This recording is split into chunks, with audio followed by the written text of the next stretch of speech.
बिस्मिल्लाहिर्रहमानिर्रहीम। अस्सलाम वालेकुम नाज़रीन, मैं हूं हमशहरी आरिफ हमीद भट्टी।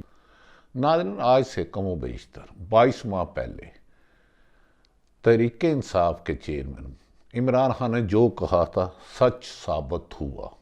अल्लाह ताला ने सच में बहुत ताकत रखी है। इमरान खान ने कहा था साइफर केस के बाद उनके खिलाफ साजिश हुई और उसमें कमर जवेद बाजवा साहब लूब में थे। आज पंजाबी की एक मिसाल आपने सुनी होगी, घर का बेती लंका ढाए। नवाज शरीफ जीत कर भी हार गए, हार कर भी हार गए। इमरान खान को माइनस करते करते खुद आज सियासत में माइनस हो गए। पीटीआई नाराज, अवाम पूरे मुल्क में अपने मैंडेट चोरी के खिलाफ डट के खड़ी हो गई। हुकूमत बनने से पहले ही पांव डगमगा गए। पीपल्स पार्टी और नून लीगों को लिए छुपने के रास्ते नहीं मिल रहे।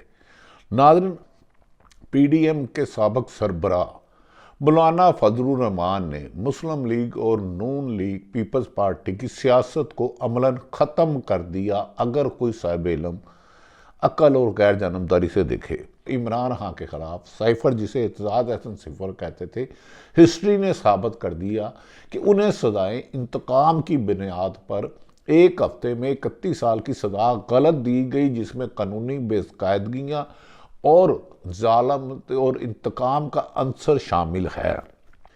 इखलाकी तौर पे अब शहबाज शरीफ को भी सियासत से फिलहाल किनारा कशी कर लेनी चाहिए। अगर चलो खैर, ये तो मेरी राय है, अगर उन्हें हुकूमत नहीं बनाना चाहिए। तहरीक इंसाफ ने तमाम मीडिया, इंटरनेशनल मीडिया को दिखा दिया कि फार्म 45 उनके पास हैं और उससे उनकी 250 से ज़्यादा सीटें हैं, 200 तक। तो इसके बाद अखलाकी जवाब नहीं रहता मुस्लिम लीग नून या पीपल पार्टी के साथ मिल के हुकूमत बनाए। लेकिन पीपल्स पार्टी ने, शेर अफजल मरवत ने कहा कि राब्ता किया, पर इमरान खान ने मना कर दिया कि जिनको हमारी चोरी की सीटें दी गई हैं, जो पीटीआई की सीटें हैं, उनके साथ इत्तेहाद नहीं किया जाएगा। पहले हमारी सलोटी हुई सीटें वापस की जाएं। इलेक्शन कमीशन जानबदार है। मौलाना फजलुर रहमान भी फट पड़े। नाज़रीन, साजिशी अनासरों ने वक्त ने सबको बेनकाब कर दिया और अडयाला जेल में बैठा एक शख्स, जिसे माइनस करने के लिए पिछले तकरीबन 2 सालों से हर गैर आइनी हरबा इस्तेमाल किया गया। लेकिन आज सियासत सिर्फ उससे शुरू होकर उस पर ख़त्म हो रही है। तहरीक इंसाफ जीती गई, उसको अगले दिन हराया गया मुबैना तौर पर, और उसके बाद पीपल्स पार्टी नून लीग में सीटें और एमक्यू में बांटी गई। लेकिन आज अवाम ने उसको मानने से इनकार कर दिया। 76 साल बाद अवाम में इतना शऊर आ गया कि उन्होंने कहा, साडा हक ऐथे रख, हम अपने वोट की चोरी बर्दाश्त नहीं करेंगे और इनको काफर किरदार तक पहुँचाएंगे। दूसरा, नाज़रीन, दर्जनों आरओ से मेरी मुलाकात हुई और ऐसे ऐसे हकायक सामने आ रहे हैं कि अल्लाह की पनाह। नाज़रीन, इस मौके पर मौलाना फजलुर रहमान साहब ने हुकूमत में इमरान खान के खिलाफ अदम एतमाद की कली और मौजूदा इलेक्शन का ज़ीरो क्रेडिबिलिटी कर दी। अब पूरी दुनिया का मीडिया पाकिस्तान के इलेक्शन को धांधली ज़दा और नाकाबिल कबूल कह रहा है। मेरा ख्याल है असूली तौर पे तो सियासतदानों को चाहिए आज मिलकर बैठें, और ऐसे धांधली की साइकिल नहीं चल सकती, रुपया नहीं चल सकता, जाली नोट 1 रुपये 10 रुपये का नहीं चल सकता, तो जाली हुकूमत कैसे चलाएंगे। ये हुकूमत चलने से पहले ही गिड़गड़ा के गिर गई है, जबकि सरकारी ब्यूरोक्रेसी ने, सुना है, शहबाज शरीफ साहब और मोहतरमा मरियम नवाज साहब को प्रोटोकॉल भी देना शुरू कर दिया गया। ये है इस मुल्क में नाइंसाफ़ी की इंतहा। नाज़रीन, दूसरी तरफ पहली दफ़ा पाकिस्तानी अवाम में इतना शऊर आया है कि उन्होंने जाली हुक्मरानों को, मुबैना तौर पर बनने वाली जाली हुकूमत, जो कि बादिउल नज़र में नंबर गेम से लगता है कि आज ये हुकूमत बन जाएगी मुस्लिम लीग नून बशमूल पीपल्स पार्टी और एमक्यूएम।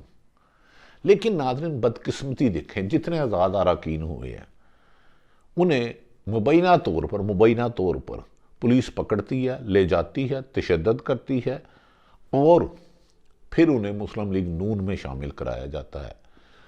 इस्लामाबाद से इस्लामाबाद बार के साबिक सदर शुएब शाहीन ने इस्लामाबाद में अदालत के बाहर आज मीडिया पे गुफ्तगू कहा कि मरीम नवाज साहबा तो हमेशा कहती थी लोटों की जगह बाथरूम में है, टॉयलेट में या बाथरूम में है, तो अब लोटों को कैसे साफ कर रही हैं, अब लोटों को साथ मिला के तस्वीर बना रही हैं।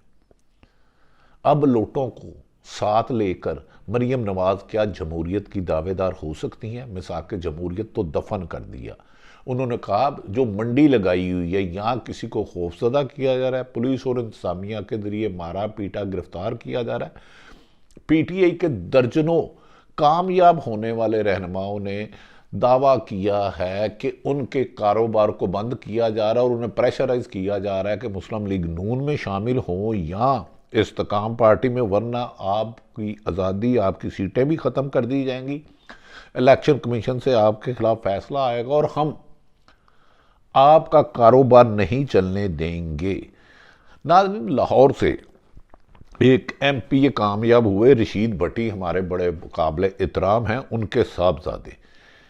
इस इलेक्शन में जो धांधली हुई, मैंने कहा ना कि उसकी मिसालें तो दुनिया जहां में नहीं मिलती। जबकि दूसरी तरफ नाज़रीन, लाहौर से आज कामयाब होने वाले एक एमपीए के बारे में कहा जा रहा है कि उन्हें पुलिस ने घर से रशीद भट्टी साहब के साहबजादे को अगवा किया।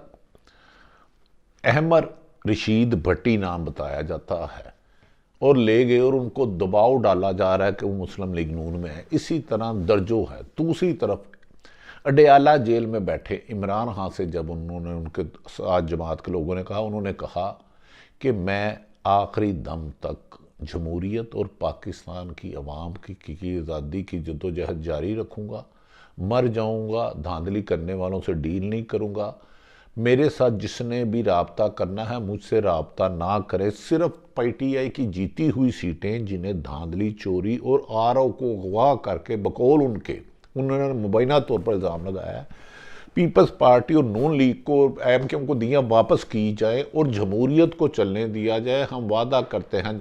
दूसरी तरफ पीटीआई में कुछ अब भी मुखबर हैं। एक मुखबर तो भागा हुआ, लेकिन वो अपने घर भी आता है। इमरान खान ने खुद, मुझे याद है, एक मुलाकात में कहा था, यार मुझे लगता है ये किसी दूसरे बंदों ने मेरे पास रखा हुआ, उनके उस वक्त करीब था।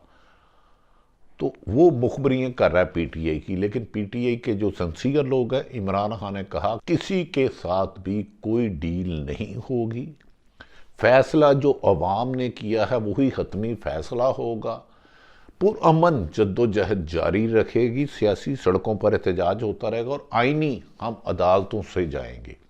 दूसरी तरफ ये भी कहा जा रहा है कि इमरान खान के खिलाफ जो साइफर तोशाखाना रिद्दत केस में दी गई है, उनकी बहुत जल्द खुशखबरी आने वाली है। इसीलिए कुछ लोग कह रहे हैं कि पीटीआई को वक्त ज़ाया किए बगैर फौरी तौर पर हुकूमत के खिलाफ, निगरान हुकूमत के खिलाफ तहरीक चलानी चाहिए और वो इलेक्शन कमीशन जिसने इंट्रा पार्टी इलेक्शन से पीटीआई का बल्ला छीना, जो 90 दिन में इलेक्शन नहीं करा सका, वो अब कहता है मैं 20 दिन बाद अनाउंस करूंगा, ताकि पीटीआई के जो आज़ाद अमीर हमायत याफ्ता जीते हैं उन्हें तोड़ा जाए, प्रेशर से, दबाव से या पैसे से। नाज़रीन, अगर इस वक्त आप सो गए तो याद रख लें, फिर कभी हकीकी आज़ादी का दावा ना कीजिएगा। उठे अपने हक के लिए, लेकिन पुरअमन, एक पत्थर नहीं तोड़ना, एक दरख्त नहीं तोड़ना, किसी भी चीज़ को, मलाक को नुकसान नहीं पहुँचाना, सरकारी गैर सरकारी ये सब हमारे हैं, अदारे भी पाकिस्तान के हैं, अवाम भी हमारी है, नून लीग के भी दोस्त हमारे ही भाई हैं। इख्तलाफ राय वो 100 दफ़ा रखे, लेकिन अमन का रास्ता अपनाएं। लगता है कि अब इमरान खान के लिए कामयाबी कुछ ही फासले पर है। उसका टाइम का तयन तो मैं नहीं कर सकता, लेकिन मुल्की हालात बता रहे हैं कि अगर कमज़ोर हुकूमत बनाई गई शहबाज शरीफ साहब ने और पीपल्स पार्टी ने मिलके, तो वो उनकी अहलियत ही नहीं है कि वो ज़्यादा देर चल सके, क्योंकि पूरी की पूरी 60, 70 से 80% अवाम तहरीके इंसाफ के बानी इमरान खान के साथ है। उन्होंने अपनी अहलिया को कैद कर दिया, उनकी बहनों के खिलाफ मुकदमत हुए, पर उन्होंने झुकने से, पीछे हटने से और अवामी हक से किनारा कशी से इनकार कर दिया और उन्होंने कहा पाकिस्तान में हकीकी जमहूरियत आएगी तो पाकिस्तान तरक्की करेगा। अदारों का उन्होंने कहा हम एहतराम करते थे, करते रहेंगे, अदारे हमारे हैं। मुस्लिम लीग जान के अब नवाज शरीफ कहते हैं सियासत से माइनस हो गए, माइनस इमरान खान नहीं हुआ, अवाम की 70 से 80% जिसे वोट मिला। और नवाज शरीफ के बारे में खबरें गर्दिश कर रही हैं कि वो शायद लंदन जा सकते हैं इलाज के लिए। क्या मुस्लिम लीग नून में इतनी बंजर जमात है कि एक शख्स भी नहीं जो वज़ीर आला मुस्लिम लीग नून की तरफ से बन सके, या वज़ीर आज़म बन सके, या वज़ीर आला? ताहम ये उनका इंटरनल मामला है, लेकिन जमात इस्लामी और तमाम सियासी जमातें और पूरी दुनिया और पाकिस्तान की वहाँ मुतफिक है कि पाकिस्तान में नाकाबिल बर्दाश्त धांधली हुई है और साडा हक ऐथे रख का नारा शुरू होने लगा, जो ये मजबूरन देना पड़ेगा। अल्लाह पाकिस्तान का हामी और नासिर हो। पाकिस्तान जिंदाबाद।